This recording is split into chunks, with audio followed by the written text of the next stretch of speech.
मिनश्शैतानिर्रजीम बिस्मिल्लाहिर्रहमानिर्रहीम अस्सलामु अलैकुम वरहमतुल्लाहि वबरकातुहू।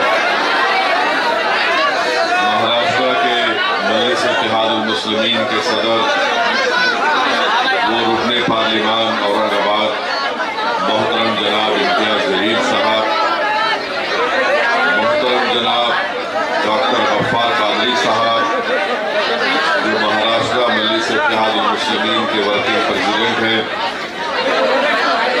मोहतरम जनाब अब्दुल नाजिम साहब जो सीनियर सेक्रेटरी हैं महाराष्ट्र मजलिस इत्तेहादुल मुस्लिमीन के, अमरावती के मजलिस इत्तेहादुल मुस्लिमीन के सदर जनाब सलाहुद्दीन खां साहब, अराकीन बल्दिया अब्दुल खालिद साहब, अफजल हुसैन साहब, समीर शाह साहब, मेरे तमाम मौजूद मजलिसी रुतबा, बुजुर्गान कौम और मिल्लत, मेरे गयूर नौजवान साथियों और पसे पर्दा बैठकर सुनने वाली मेरी इज़्ज़तदार माँ और बहनों, मैं आप तमाम का बेहद शुक्रगुजार हूँ कि आपने अपना कीमती वक्त निकाल कर आज के मजलिस इत्तेहादुल मुस्लिमीन के इस जलसे में आपने शिरकत की।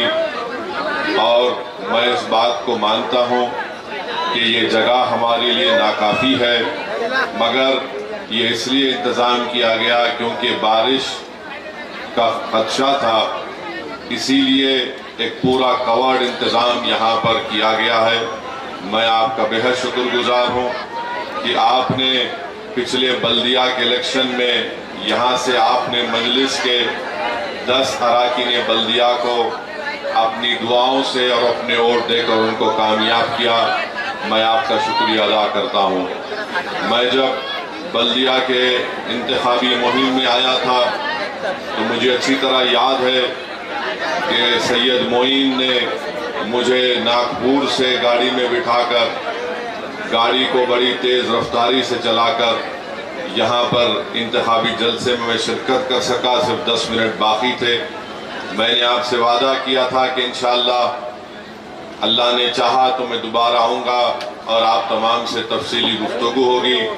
ये अल्लाह सुब्हाना व तआला का बड़ा फजल व करम है कि मुझे यहाँ पर दोबारा आने का मौका मिला। आपके दरमियान में खड़े होकर मेरी जमात की बात आपके सामने करने का मुझे मौका अल्लाह ने इनायत फरमाया। मेरे अजीज़ दोस्तों और बुजुर्गों, अभी आपने एक बलबला अंगेज़ तकरीर को समाअत फरमाया मोहतरम जनाब इम्तियाज जलील साहब की। और अमूमन इम्तियाज जलील साहब बड़ी नरमी से गुफ्तगू करते हैं। आज लगता है कि दोपहर का खाना हमने नाजिम साहब के घर में खाया, शायद वो खाने में ज़्यादा था या था नहीं मालूम, जो इम्तियाज साहब की ज़बान आज माशाअल्लाह पूरे एक मुदल्लिल तकरीर उन्होंने की। मेरे अजीज़ दोस्तों और बुजुर्गों, मैं सबसे पहले इस बात का आपको जिक्र करना ज़रूरी समझता हूँ कि कल हमारा जलसा हुआ था मलकापुर में, और सुबह में जब हम अमरावती के लिए गाड़ी में निकल रहे थे तो इम्तियाज साहब ने मुझे बताया कि मीडिया ये चला रहा है कि मलकापुर के जलसे में किसी ने नारे लगा दिए किसी बादशाह के ताईद में। तो इम्तियाज साहब ने फौरन उससे पूछा कि बता कौन सी बात है। तो वो नारा था इम्तियाज साहब की मोहब्बत का नारा था। क्या नारा था वो?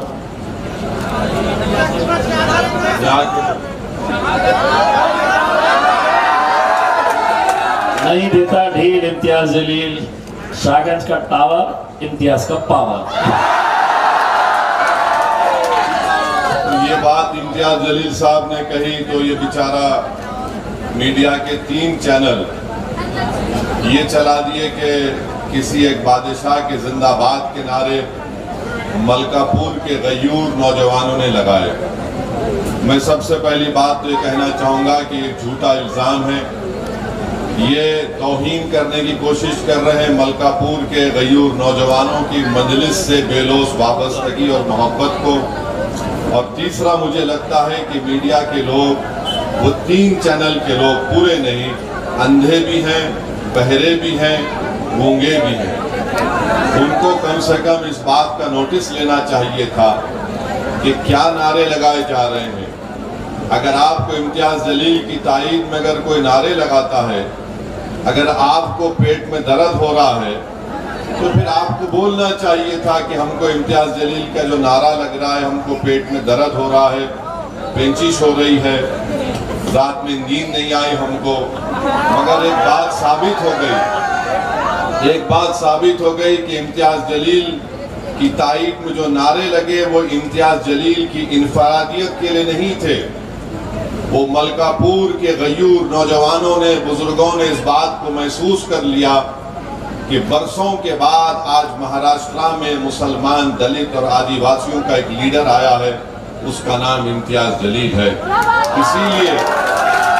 इसीलिए उनको बड़ी तकलीफ हो गई कि ये कौन आया है जो बरसों से जिस कौम को हमने दबा कर रखा था, जिसको हमने कुचल कर रखा था, आज औरंगाबाद के गरीब मजलूम मुसलमान, दलित और हमारे सेकुलर हिंदू भाइयों ने एक ऐसे आदमी को अपना एमपी बना के खड़ा कर दिया जो गरीबों की बात करता है, जो लाइन में आखिरी है उनको सामने लाने की बात करता है। तो इनको बड़ी जलन हुई और उन्होंने टीवी चैनल पर ये चला दिया। मैं उन टीवी चैनल के जिम्मेदारों से ये कहना चाहूँगा कि अगर आपको इतनी जलन है इम्तियाज जलील से, तो इम्तियाज जलील पे गुस्सा निकालो। अब एक जो बादशाह इस दुनिया में नहीं है, आप उसके नारे लगा रहे हैं, ये नारे लगाए तो ऐसा मत करिए। मुझे लगता है कि मीडिया जो भारत में सबसे ज्यादा मुसलमानों से नफरत पैदा करने का रोल अदा कर रहा है, चंद मीडिया, पूरा नहीं। मैं उन मीडिया के हजरात को बताना चाहूंगा कि एक रुवांडा रेडियो होता था जिसने रुवांडा में इसी तरह से उनका प्रोग्राम चलता था, रुवांडा के एक मखसूस तबके के लोगों को बदनाम करने के लिए कि ये वैसे हैं, ये गंदे हैं, ये एंटी नेशनल है। हुआ क्या, उनके इस मुसलसल झूठे प्रोपेगेंडे की बुनियाद पर रुवांडा में कत्लेआम हुआ, जेनोसाइड हुआ। तो क्या हम ये मीडिया वालों से पूछेंगे कि क्या आप भी चाहते हैं कि रुवांडा की तारीख भारत में दोहराई जाए?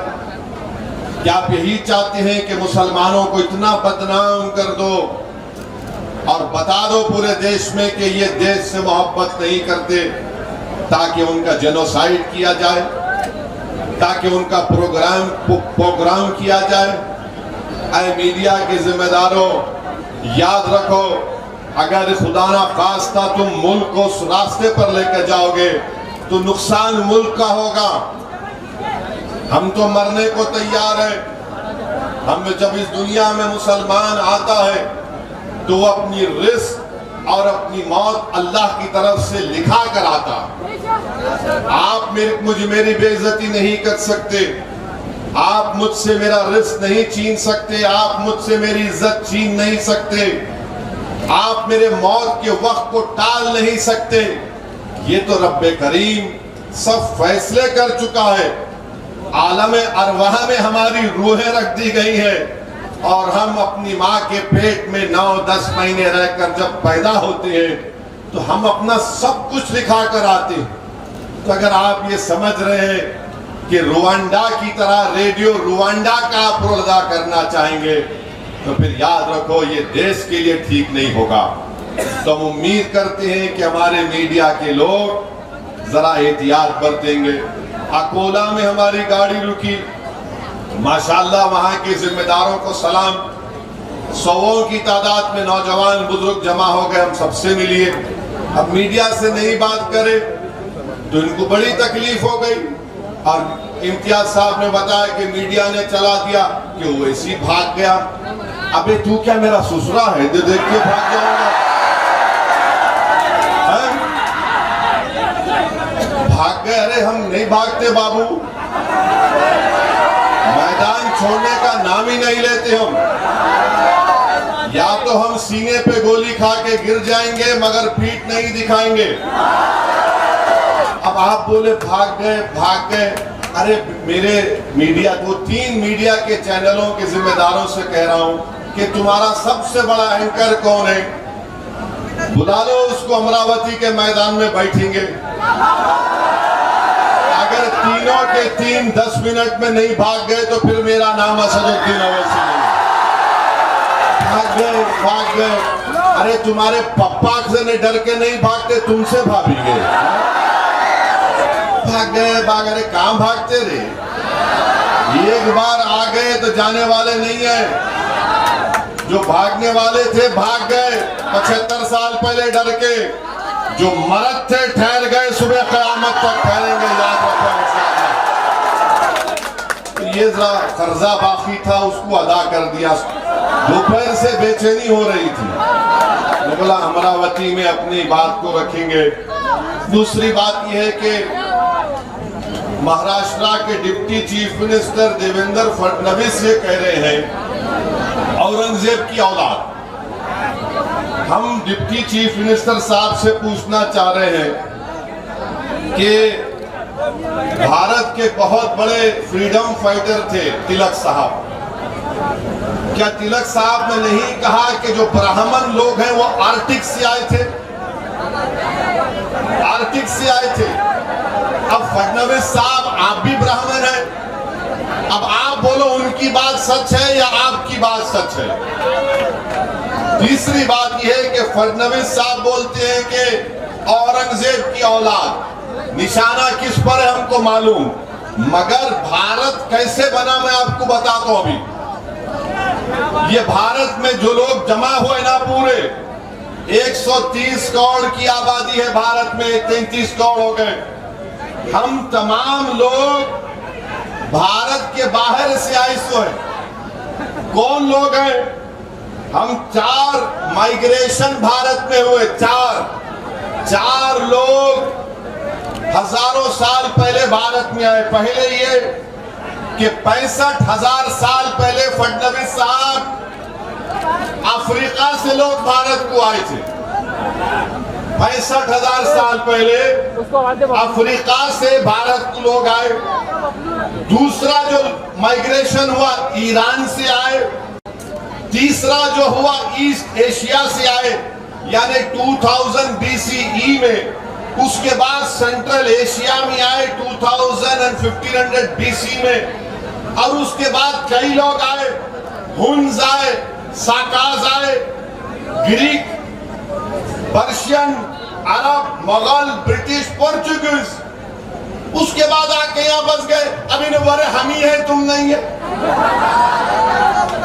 असल ओरिजिनल अगर कोई भारत का है तो वो आदिवासी लोग हैं, वो पूरे आदिवासी है। ये पूरे आर्यन है यहाँ के लोग, वहां से आए, यहाँ से आए। आदिवासी द्रविडियन भारत के असल लोग हैं। अब देवेंद्र फडणवीस बोलो आप कहां से आए? औरंगजेब तो बात का है, मैं तो बोल रहा हूं कि 65,000 साल पहले अफ्रीका से आए थे।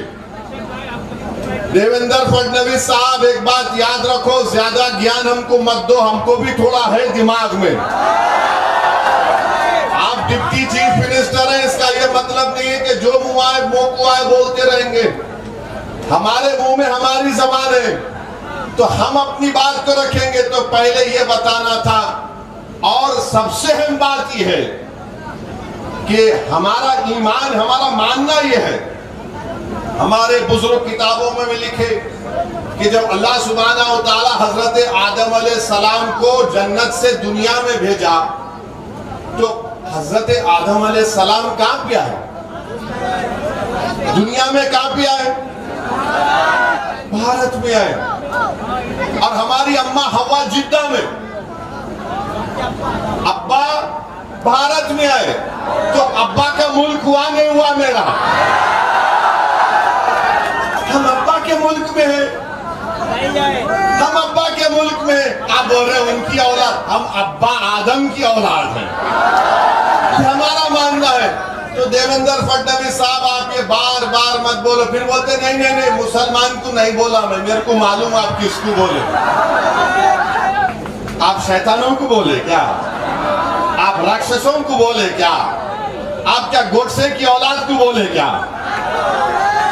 और फिर हम डिप्टी चीफ मिनिस्टर से पूछना चाह रहे, जिसका जिक्र इम्तियाज साहब ने भी अपनी तकरीर में किया, कि आप होम मिनिस्टर हैं, जरा ये तो बताइए कि लुकमान सुलेमान अंसारी 10 मई को ये रहने वाला था न्यू बस्ती मकबूल मस्जिद बडगा तालुका भिवंडी और घोटी इग्गतपुरी में इसको पीट पीट कर इसका कत्ल कर दिया गया।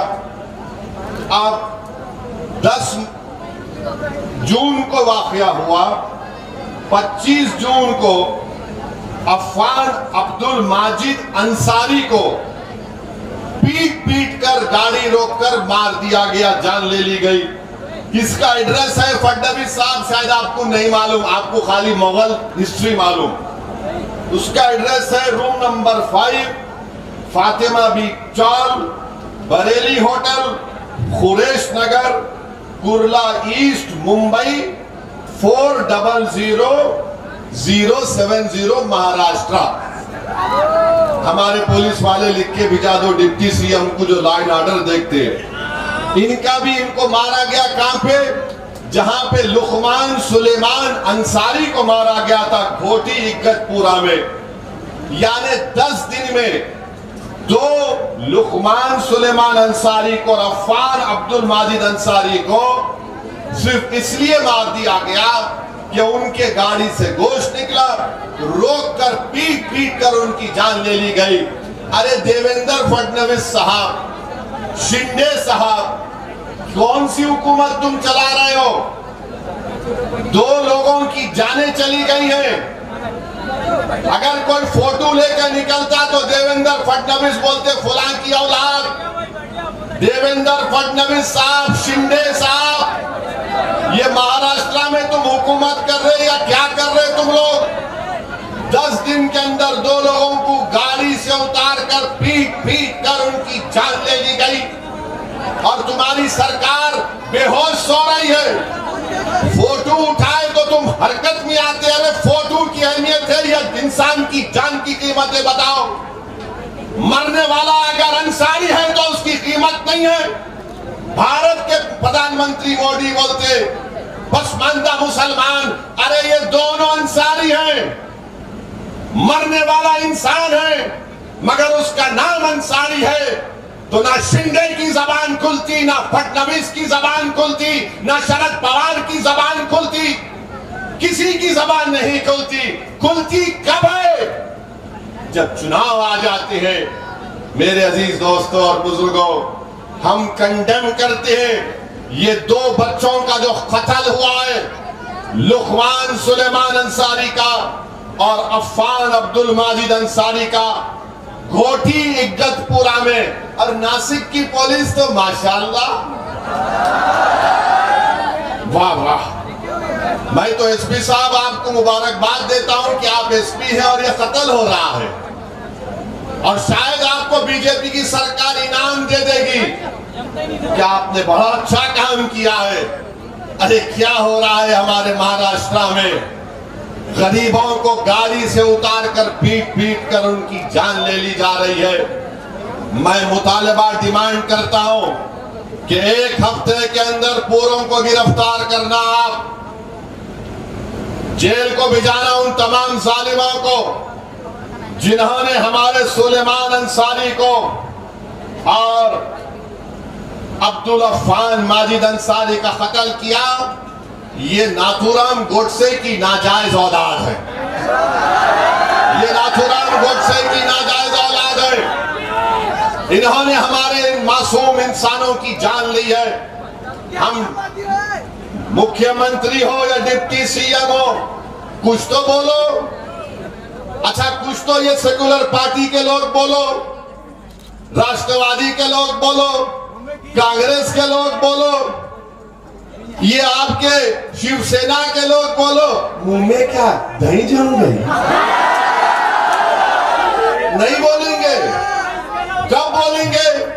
ये ओवैसी इम्तियाज भड़काऊ भाषण देते, चुनाव आएगा तो बोलेंगे बीजेपी को हराना है, हमको को वोट दो।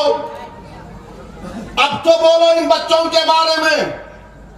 हम जब बोल सकते तुम क्यों नहीं बोल सकते?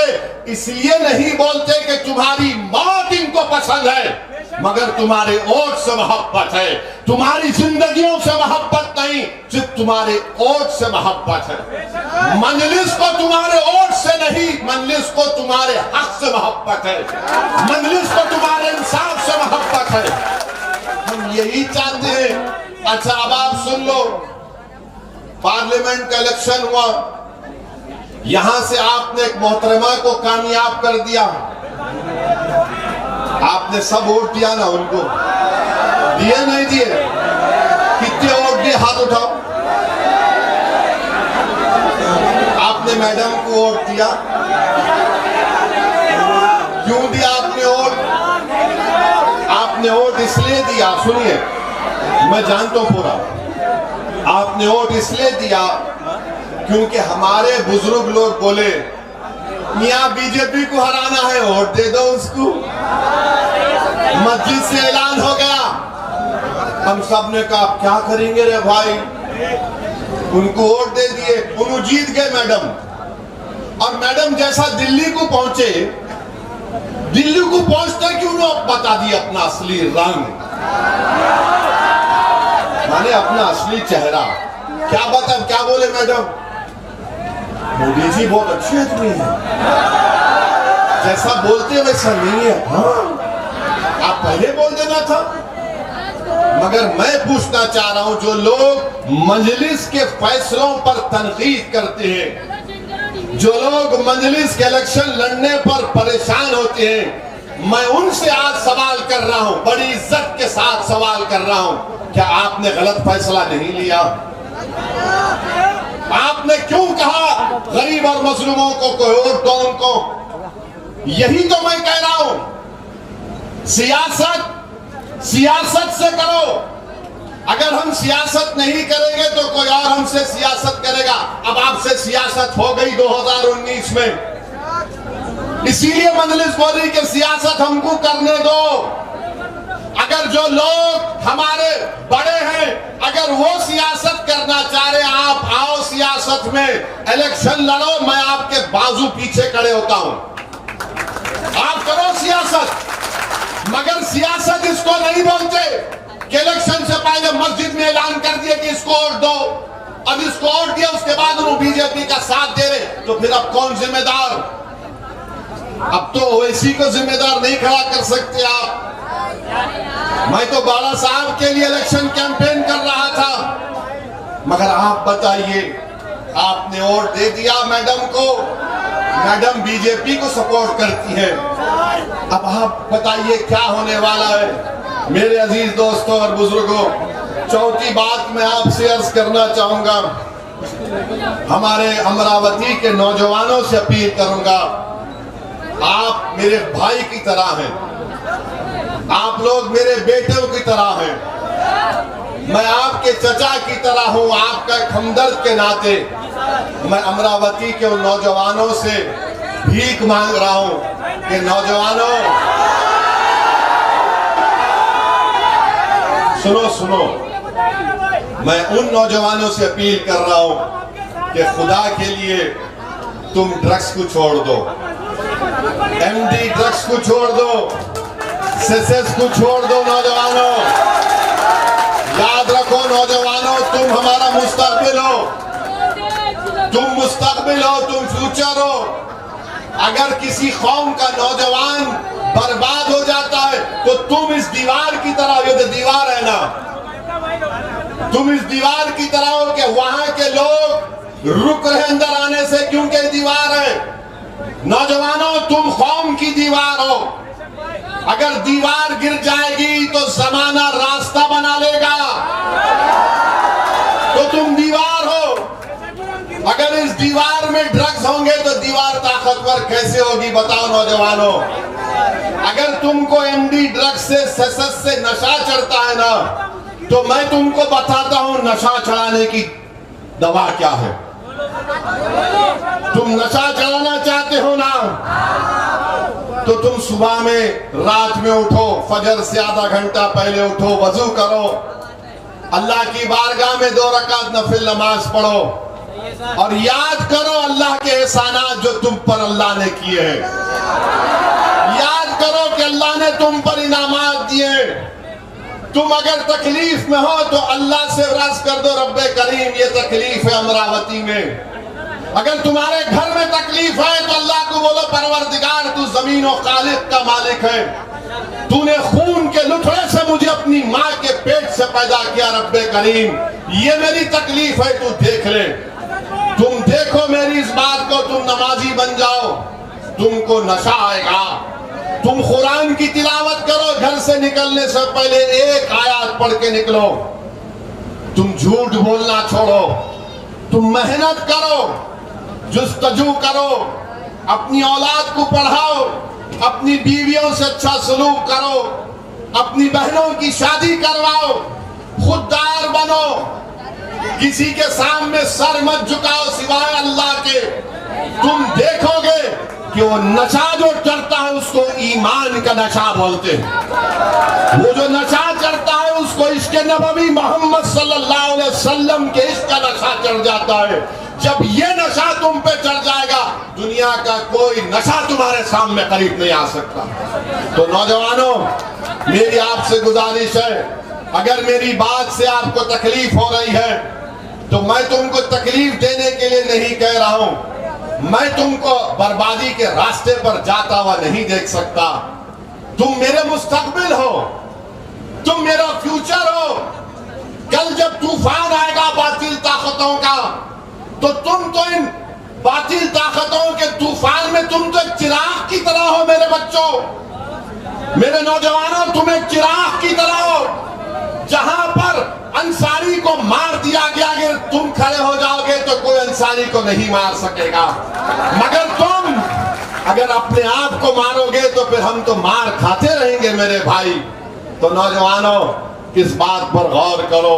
चौथी बात यह है कि अभी मैं आ रहा था रास्ते में तो मैंने देखा कि मीडिया ने रिपोर्ट किया कि भारत के फाइनेंस मिनिस्टर मोहतरमा ने एक बयान जारी किया और उन्होंने अमेरिका के साबिका सदर बराक ओबामा के उस बयान को तनकीद का निशाना बनाया कि बराक ओबामा ने इतने मुस्लिम ममालिक पर बमबारी की।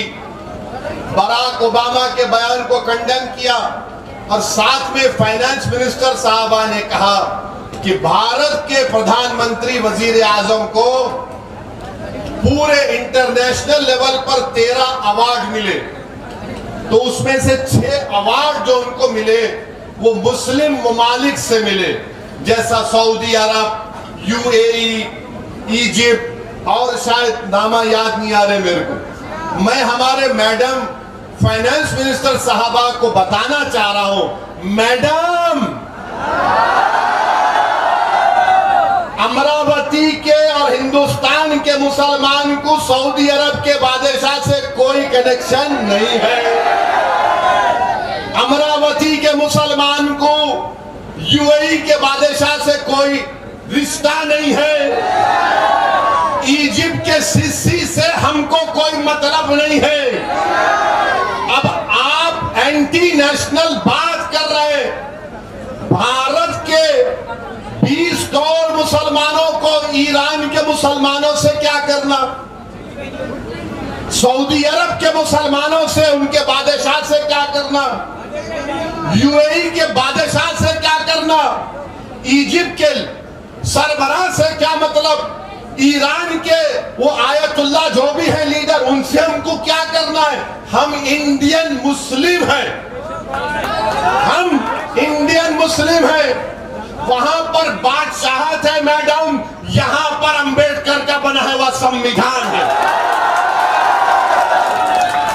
आप ले जाके हमको सऊदी अरब में घुसर रहे, आप ले जाके हमको ईरान से जोड़ रहे, आप ले जाके हमको बोल रहे अरे वो उनको मुस्लिम कंट्री मोदी जी को इतना बड़ा प्राइज दिए, अरे हम क्या करेंगे।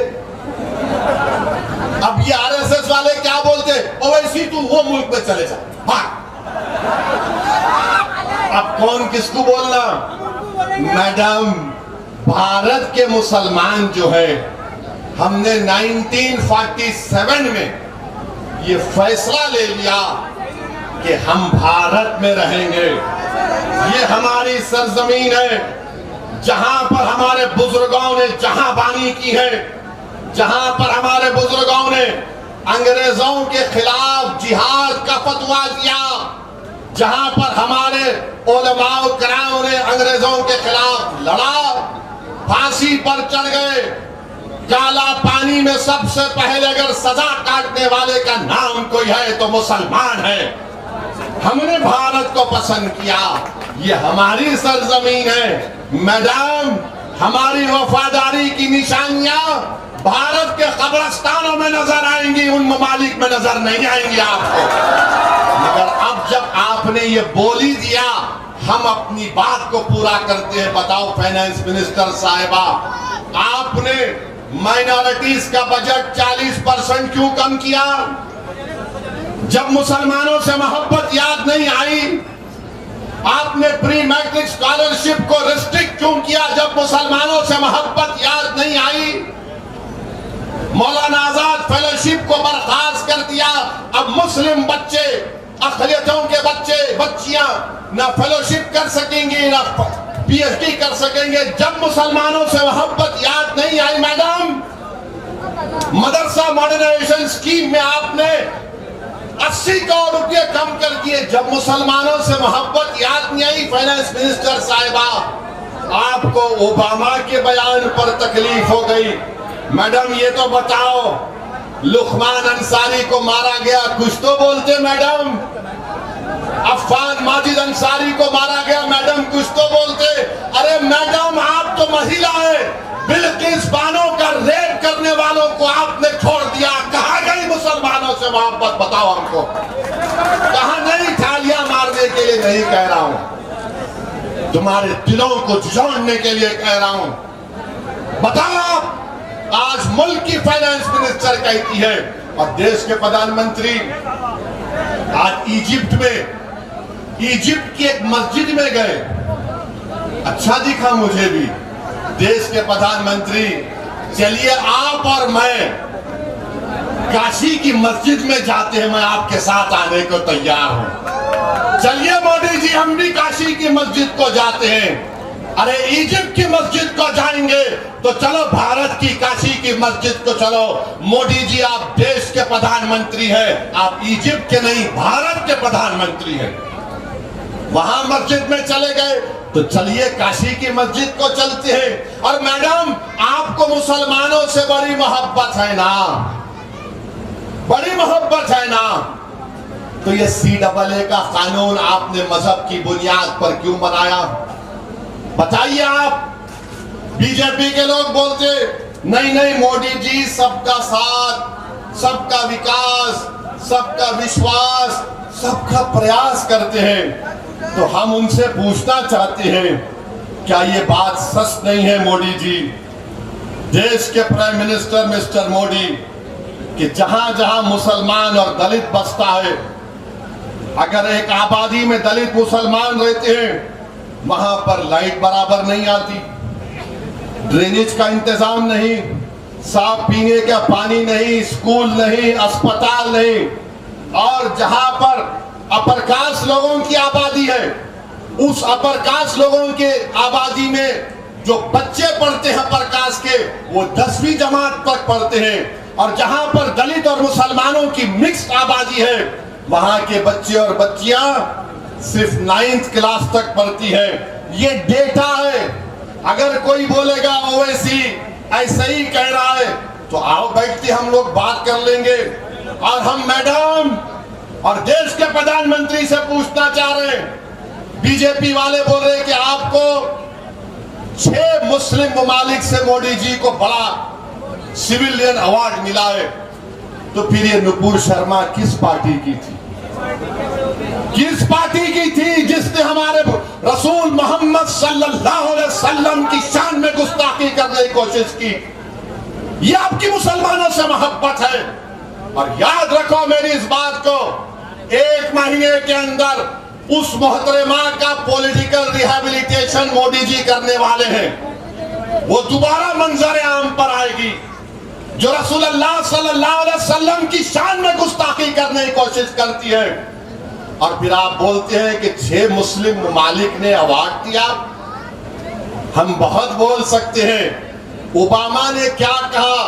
ओबामा ने कहा था कि भारत के मुसलमानों पे जुल्म हो रहा है, ये देश के लिए ठीक नहीं है। अच्छा, मोदी जी ओबामा जब इंडिया आए थे, आपको याद होगा, एक सूट पहने थे, याद है? अच्छे दिख रहे थे उन्होंने, कोट पहन के स्ट्राइप सूट, अपने हाथों से चाय पिलाए। मैं तो पहली मर्तबा देखा मोदी जी को चाय कप में डालते हुए। चाय पिलाए और चाय पिलाकर बोले मैं और ओबामा टूटक बात करते। बोले थे ना, मैं और बोले मैं ओबामा तो ऐसा टूटक माने अरे तुरे से बात करते ना, ये कह रहे चल तो मोदी जी ओबामा ऐसी बात करते। मोदी जी उन्होंने ऐसा बोल दिया, मैं नहीं बोला, ओबामा बोले जिसके आप उनको चाय पिलाए। आपकी चाय का असर नहीं हुआ मोदी जी उनके ऊपर, शायद आपने शक्कर कम डाली थी या दूध ज्यादा डाल दिया था, मगर चाय असर नहीं करी। ओबामा ने यह कहा। अच्छा, मोदी जी ने अमेरिका में कह दिया कि इंडिया में डिस्क्रिमिनेशन नहीं करते।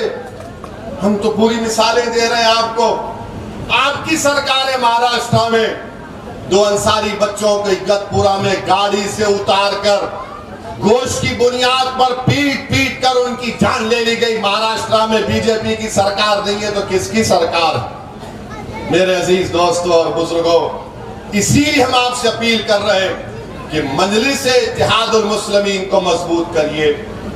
आप मुत्तहिद हुए, आप में एक सियासी शऊर बेदार हुआ और आपने देख लिया कि आपका इत्तेहाद, आपका सियासी शऊर, बुजुर्गों की दुआएं, नौजवानों की तलब और हमारी माँ और बहनों की आंसुओं से, आंख से निकलने वाले आंसुओं ने देख लिया, उसने रंग लाया। और जो महाराष्ट्र की सरजमीन पर गरीब तड़प रहा था एक लीडरशिप के लिए, उसको इम्तियाज जलील मिल गया, डॉक्टर गफ्फार कादरी मिल गया उसको। इनको अब पसंद नहीं आ रहा, इनकी आंखों में चुभ रहा है ये कौन है जो आकर गरीबों की और मजलूमों की बात कर रहा है। मेरे अजीज दोस्तों और बुजुर्गों, यही हम आपसे बता रहे हैं कि आप मुत्तहिद रहिए। और फिर कल भी मैंने कहा था, आज भी कह रहा हूं, पटना में अपोजिशन पार्टी की मीटिंग हुई, पटना में अपोजिशन पार्टी की मीटिंग हुई, उसमें मुझे नहीं बुलाया गया। मगर हम ये पूछना चाह रहे हैं कि क्या आपका एजेंडा क्या है? हम भी चाहते हैं कि नरेंद्र मोदी तीसरी मर्तबा भारत के वजीर आजम ना बने। हम पूरी कोशिश करेंगे। अरे अमरावती की जनता ने मोदी को प्राइम मिनिस्टर नहीं बनने के लिए मैडम को वोट दिया था, उनसे धोखा हो गया। महाराष्ट्र के गरीबों ने मोदी को दूसरी मर्तबा वजीर आजम बनने से रोकने के लिए ओवैसी की बात का यकीन नहीं किया और कांग्रेस राष्ट्रवादी को वोट दिया। मगर फिर भी इनके शिवसेना के, बीजेपी के इतने एमपी जीत के चले गए। मेरे भाई याद रखो, हम आज मुल्क की आजादी के 75 साल मना रहे हैं। मैं बड़ी तकलीफ से तुम्हारे सामने एक सच्चाई को बयान कर रहा हूं। पार्टीशन की जिम्मेदारी मुझ पर, हम नहीं जिम्मेदार पार्टीशन के। फसादात हुए, लुट गए, पिट गए, मस्जिद को शहीद कर दिया गया, हमको पसमानदा कर दिया गया। अरे हमारा एजेंडा क्या है बताओ? क्या हम सिर्फ जिंदा रहने के लिए लड़ेंगे? क्या हम अपनी लीडरशिप को नहीं बनाएंगे? क्या हम अपने बच्चों के रोजगार के रिजर्वेशन का मुतालबा नहीं करेंगे? कब तक सिर्फ जिंदा रहने के लिए लड़ोगे?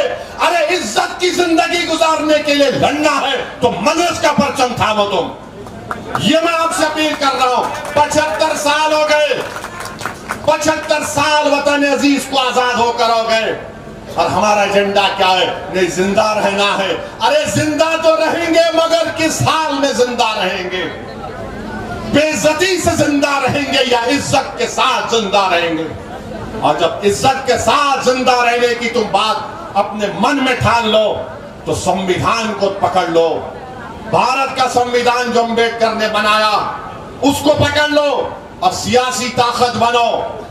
तुमको डरने और घबराने की जरूरत नहीं है। यकीनन बीजेपी को, आरएसएस को हराओ, मगर तुम भी तो कामयाब हो। आखिर क्या बात है कि इलेक्शन जैसा आता नहीं, अब क्या करना? अरे ये सरकारी मुसलमानों का यकीन मत करो। ये तमाम के तमाम डरपोक लोग हैं जो रिफाए आम क्लब में मुसलमानों के भारत से कहा था कि अब सियासी ताकत मत बनो। मैं आपसे कह रहा हूं कि हमको आज हम काम करेंगे तो आइंदा 70 साल के बाद ये जो तुम्हारे बच्चे मासूम बैठे, इनके पोतरे तुमसे सवाल ना करें कि काश तुम सियासी ताकत बन जाते तो हमारा यह हाल नहीं होता। तो मेरे अजीज दोस्तों और बुजुर्गों, यूनिफॉर्म सिविल कोड है। अब इन बार बार यूनिफॉर्म सिविल कोड की बात करते हैं बीजेपी वाले। आपको एक बात बता, कितना टाइम है? 1 मिनट में 60 सेकंड में पूरी बात मुकम्मल करता हूं। अब आप यूनिफॉर्म सिविल कोड की बात करते ना, ये बीजेपी वाले बोलते ना 4-4 शादियां करते हैं, बोलते ना। अब भी गवर्नमेंट का डेटा ये है कि पॉलीगेमी 1.9 मुस्लिम में है और 1.3 हिंदू भाई बहनों में है। अब बताओ आप कौन कर रहा? अच्छा, ये बोलते हैं बहुत शादियां करते।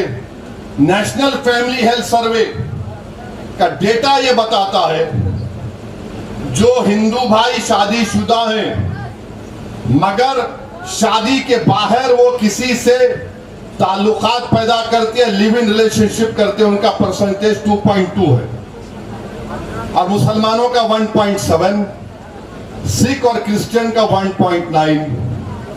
क्या ये बात सच नहीं है कि भारत में 9 मिलियन यानी 90 लाख बच्चियां मिसिंग है फीमेल इन्फेंटिसाइड से 2000 से 2019 तक? अब इसका जिम्मेदार कौन है बताओ आप? बार बार ये बोलते कि मुसलमान बद किरदार है। अरे नेशनल फैमिली हेल्थ सर्वे 5 ये कहता है कि कितने परसेंटेज ऑफ मर्द हजरात शादी के माने इंटरकोर्स यानी हम बिस्तरी करते हैं जो उनकी बीवी नहीं है, उनकी बीवी नहीं है। तो सर्वे के 12 महीने पहले यह रिपोर्ट आई कि 7.8% बुद्धिस्ट मेन यस बोले, सिख लोग 6%, हमारे हिंदू भाई 4, क्रिश्चियन 3.8 और मुस्लिम 2.6। कौन सा यूनिफॉर्म सिविल कोड की बात कर रहे हैं आप? यानी यूनिफॉर्म सिविल कोड के लाने का मतलब यह है कि मुसलमानों से उनका कल्चर छीन लो। वो यूनिफॉर्म सिविल कोड नहीं होगा, हिंदू कोड होगा वो। इसीलिए हम उसकी मुखालिफत कर रहे हैं। और आपको मुझे प्रोटेक्शन आर्टिकल 29 का है, याद रखो। आर्टिकल 29 की बात करो, यूसीसी बोलेगा बोलो आर्टिकल 29 का प्रोटेक्शन है। बहरहाल इस पे बहुत सी बात बोल सकता हूं क्योंकि वक्त हो चुका है। आप